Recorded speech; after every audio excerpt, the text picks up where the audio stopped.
What's up, everybody, and welcome to ITG Daily, the show that brings you the hottest in gaming news. I'm Drew Mosley, and that's the one and the only Scott Savage. Scott, what's going on, buddy? I was just scrambling a minute ago to see if I could find an old relic from the GameCube era, but unfortunately I do not have it.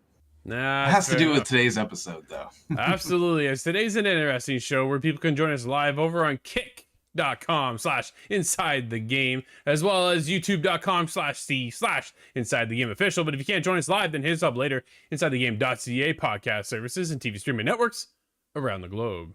Scott, today's show, speaking of, well, we all wanted Quidditch in Hogwarts Legacy, but we didn't get it because it's getting its own game. Oh, man. Dude, we'll talk about this one. New info also coming for Deus Ex.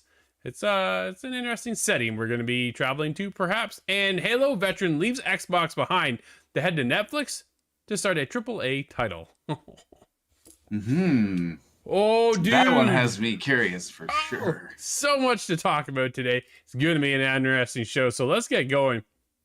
As a new Harry Potter Quidditch game with online multiplayer has been announced, Dalton Cooper over at Game Rants has this to say: Quidditch is a wizarding world sport where contestants fly on brooms and attempt to catch the elusive golden snitch. It features prominently in the Harry Potter books and movies, but was unfortunately absent from the recent released open world Harry Potter action RPG Hogwarts Legacy. Hogwarts Legacy gave a story reason for Quidditch's absence, but that didn't stop fans from wishing the sport was still in the game. There is evidence to suggest that Quidditch was planned for Hogwarts Legacy at one point during the development, but was ultimately scrapped.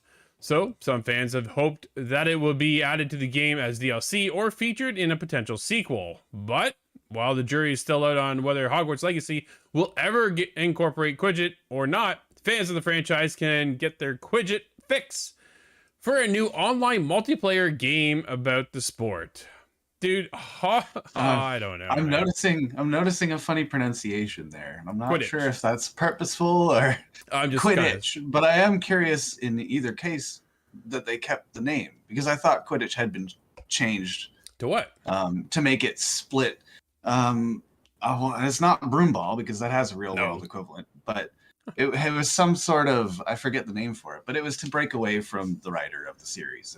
And I'm interested to see that it is indeed Quidditch, as we know, but it's not the DLC that I thought it would be. This is more exciting in my opinion, though. Dude, this is interesting, right? The Harry Potter Quidditch Champions is described as a fast-paced online multiplayer game that's been in development for several years. The primary developer for the project is Unbroken Studios, which is also known for assisting Rocksteady in the development of Suicide Squad: Kill the Justice League. Hey. Ooh, like they may be busy. Because they're still working on that game.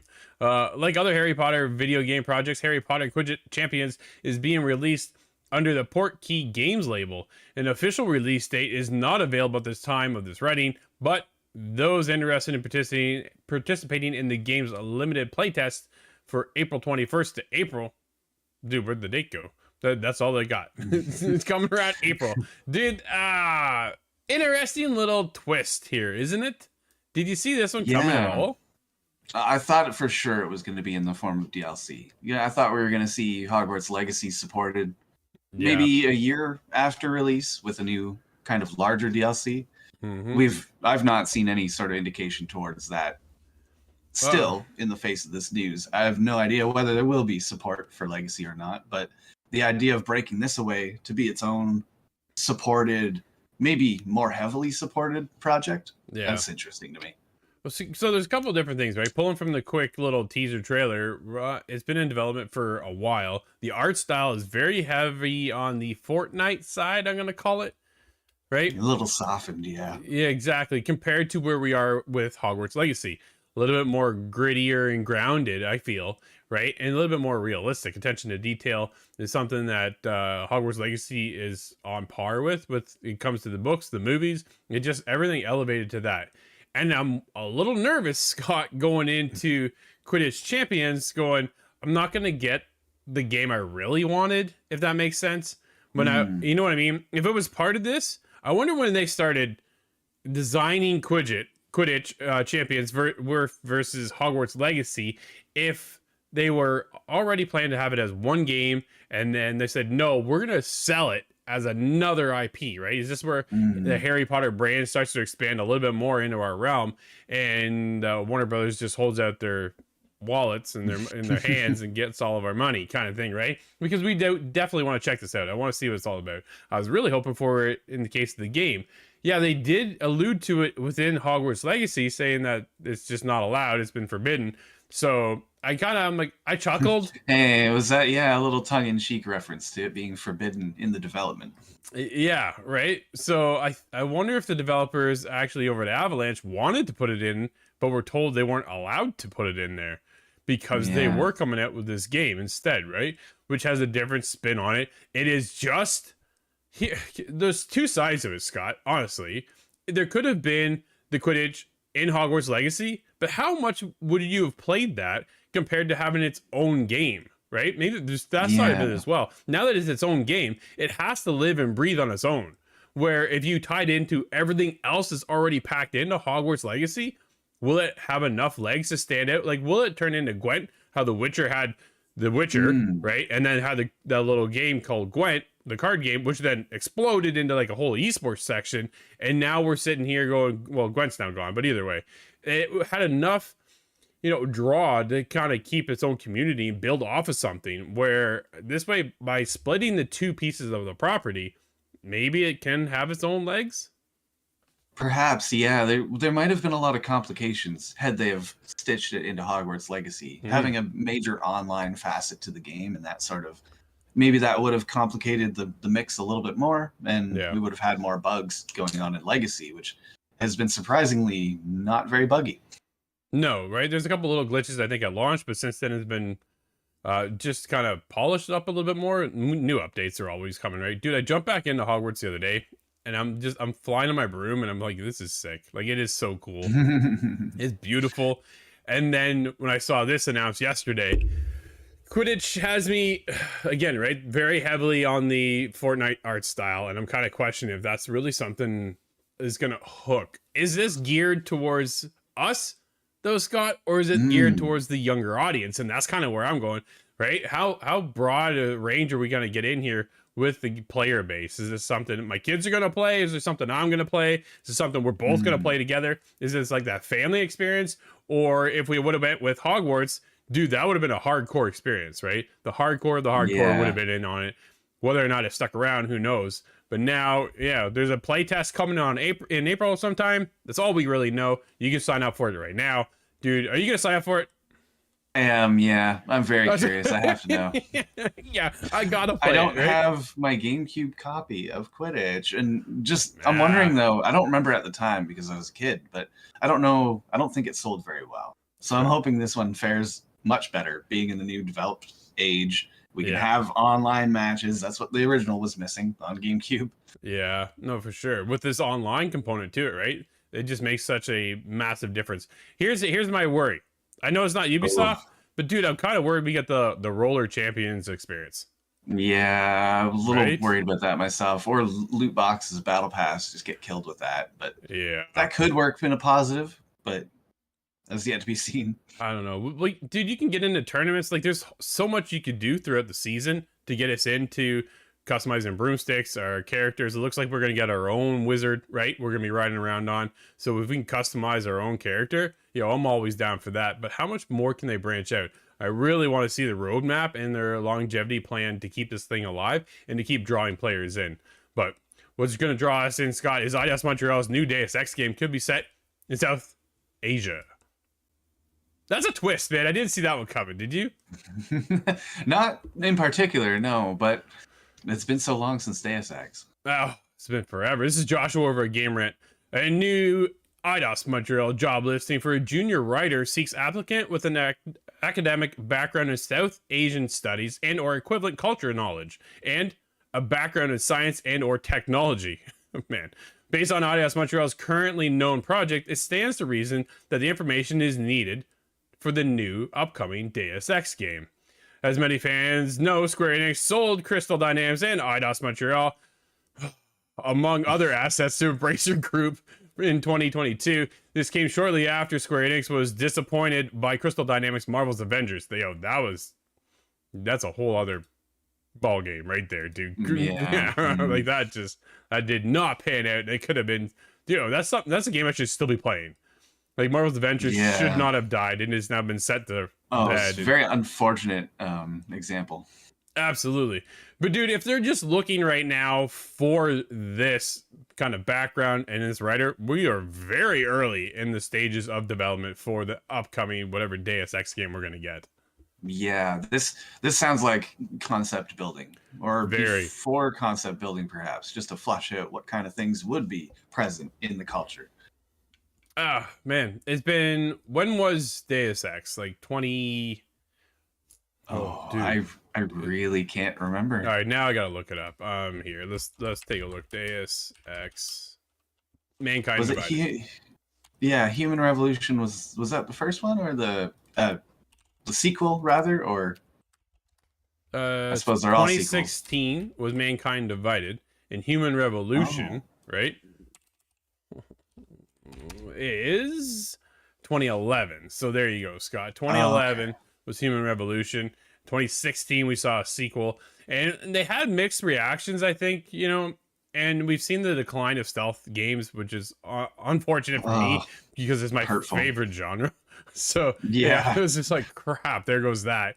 But to get word that they're actually working on another Deus Ex game makes me think we're going to go with a whole new character too, especially if we're going to get into the realm of, that South Asian accent and everything else we can kind of fall into.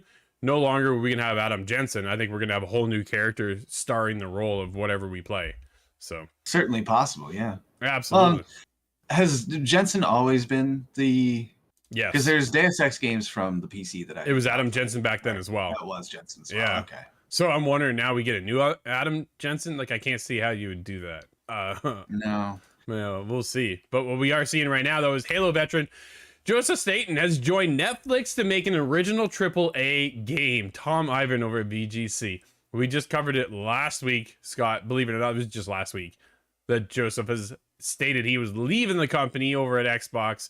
They're one of the creators of Halo, like, man, some of the top games. And then we've talked about it a lot here on how Halo has suffered immensely with the release of Infinite. It started off hot, gone completely cold, and just kind of kept going around there. But it's never really kind of taken off to that next level where we see Fortnite, we see Call of Duty, we see everything just climbing. And then when it comes to Halo, dude, it's kind of declining, right? And that's unfortunate. One of the weakest sequels of the series, really, and a very weak launch. Absolutely. Awful multiplayer support at first. The list goes on. Yeah. So there's been, dude, so in the last week, there has been 3 or 4 major players over a 343 leaving. That alone is concerning for the future of Halo. At this time, and you just take a break from Halo. I'm wondering if we just get a whole new development team, and that really is the best thing for the situation. Is it a case of new blood is needed? And sure.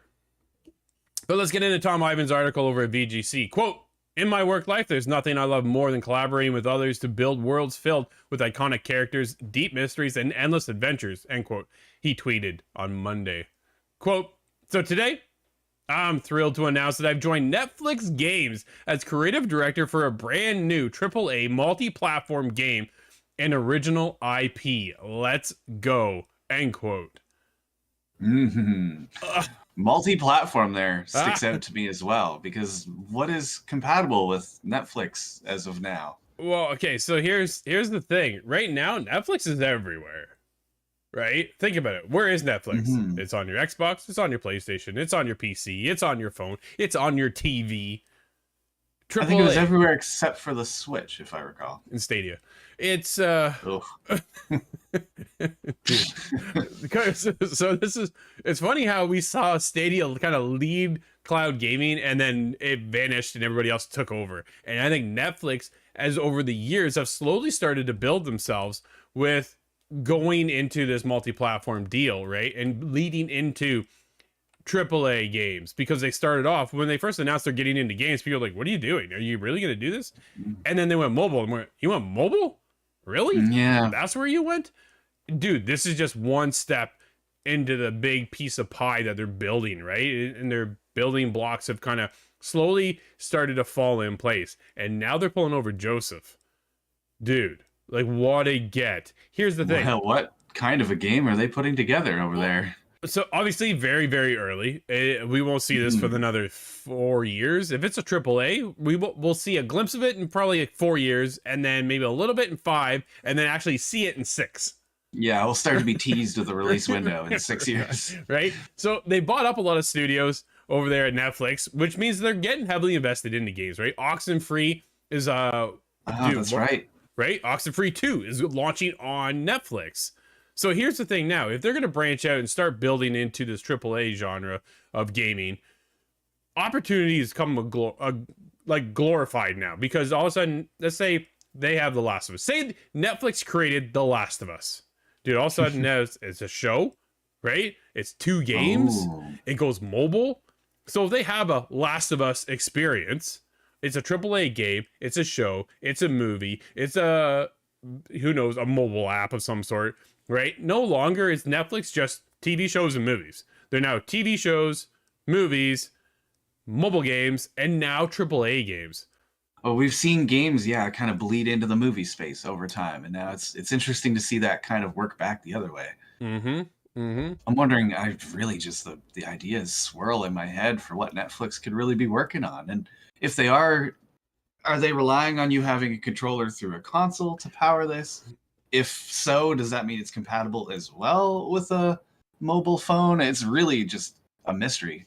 Absolutely. It's a huge mystery right now as to where this lies. The other side of it too is, are we getting a controller of their own? Like, are they going the Stadia route, going, hey, you can have the Netflix controller, or do you just adapt the PlayStation or the Xbox controller or whatever third-party Bluetooth controller to your TV and access the game that way? Or, well, you need the hardware to be able to read your controller, though. Your TV may work, but I don't have it through TV. Okay, so here, Stadia. I have a Chromecast, that could work. I beamed Stadia from my phone to the TV, and that's how I played Stadia. Okay. Same thing with Netflix, right? If you just plug in what show you're watching, click on that, away you go. All of a sudden, it's the same thing with the game, and then your game takes off. Is this what we're doing? Like, there's so many questions where Netflix is looking to kind of line themselves up. Are they going the Stadia route, or are you going to go on the Netflix app on your Xbox and then play the game that way? Like, how are we setting? Dude, there's so many questions. Because it's everywhere. Yeah, it really is just such an enigma at the moment. Yeah, I'm absolutely mesmerized by the fact that Netflix is starting to get into the gaming, and they're taking it seriously, dude. They're not letting up at all. They're buying up more studios. They're bringing over some major talent. And is this going to lead to a Netflix tier system, though? Absolutely. I'll need a tier system to get into the gaming. Otherwise, the price just skyrockets for everybody, but that's no good. No, I think if you want to be part of the game ecosphere, then you're going to buy this tier. If you only want the shows, then you get this tier, right? They're going to have to do something to break it up. Maybe they offer, you just want games here, movies, TV here, the whole package. Now you're paying $50 a month. Like, you know what I mean? Here we go. This is where Netflix all of a sudden now jumps into another, just a hot spot of entertainment. You go to Netflix right now to marketplace. Well, and they don't want you to leave, right? Like, you go to our YouTube channel, we don't want you to leave either. Stick around, check us out. There's a lot there, right? How do you stick around longer? Dude, you watch a movie, then you go to a game, then you check out a mobile game, then you go to watch a show. Like, it's all in one platform. When you go to your PlayStation, turn on PlayStation. Dude, your games are there. You can watch movies as well. You can watch TV shows. Xbox, same deal. Netflix, now it's just all in one app. Where Xbox, you're kind of going, okay, I got to go to the movie section. I got to go here. I got to go there. It's going to be the same thing here too, right? Put a Blu-ray in. You have to update your Blu-ray player. Who does that? Why? Nobody does that. Nobody does that anymore. Get out of here, dude. Oh, it's usually every time I go to do that is when the power's out or the internet's out. So I'm out of luck. Well, that's the other side of it too, right? Power goes out, now you're a brick.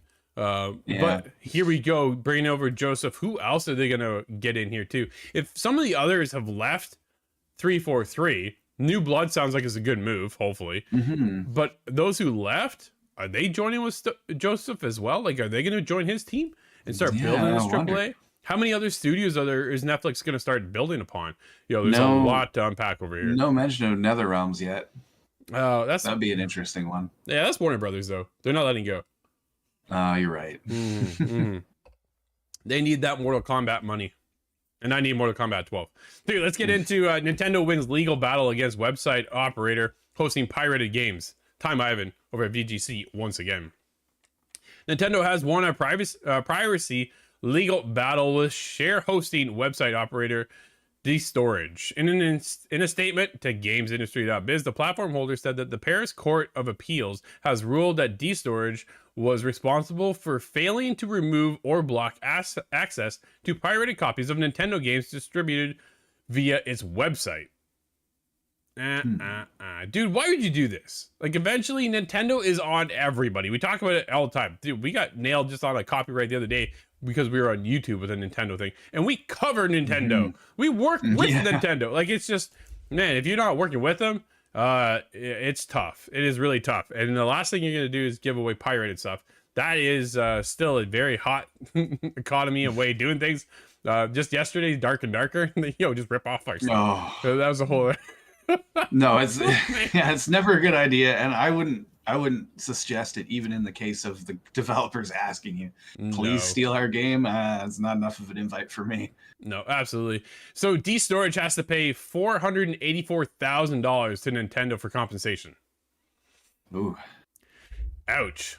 So hopefully they saved up some of those pirated stuff and were able to make a bit of cash because they got to pay a lot of it back.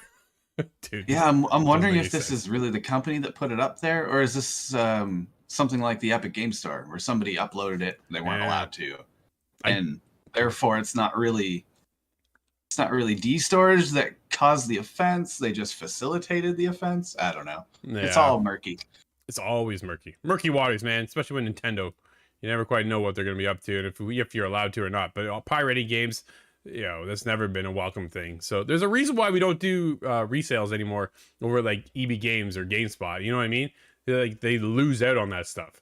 So you buy it and they want you to, dude, the transition to digital has been such a movement within the industry to hopefully kind of keep gated on your IP, right? And Nintendo is one of the top-notch companies to keep everything so secure that, man, watching Nintendo over the last year scramble in some situations has been interesting to watch because they've really come back and taken up on things and fixed a lot of it too.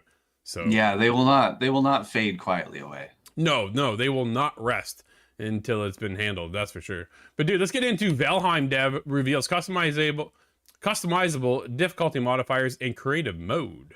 Matt Wales over at Eurogamer. As soon as I said Eurogamer, dude, I knew that name was wrong.